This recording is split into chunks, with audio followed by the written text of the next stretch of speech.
واسمعوا معي قصة إسلام هذه اليابانية في الصحراء وقولوا معي الله أكبر.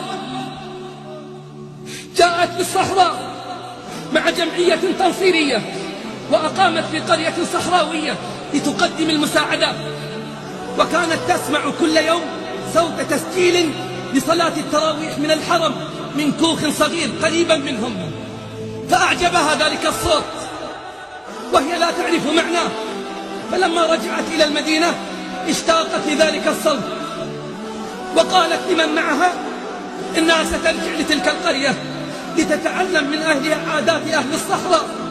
وفي طريقها ضلت وتعطلت سيارتها في الصحراء وأخذت تمشي حتى حل الظلام، ولما أحست بالموت وقرب النهاية جلست لا تقوى على شيء.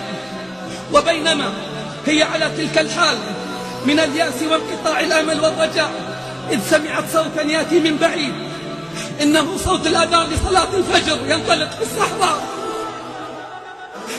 إنه صوت الأذان لصلاة الفجر ينطلق في الصحراء.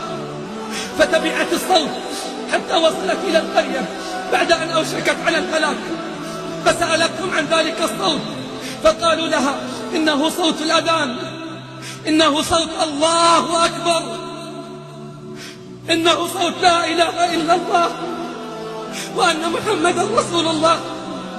فقالت إن هذا الصوت كان سببا لنجاتي من الموت في الدنيا وسيكون سببا لنجاتي يوم أن ألقى الله. إن هذا الصوت كان سببا لنجاتي من الموت في الدنيا وسيكون سببا لنجاتي يوم أن ألقى الله، وأنا أشهد أن لا إله إلا الله وأن محمدا رسول الله.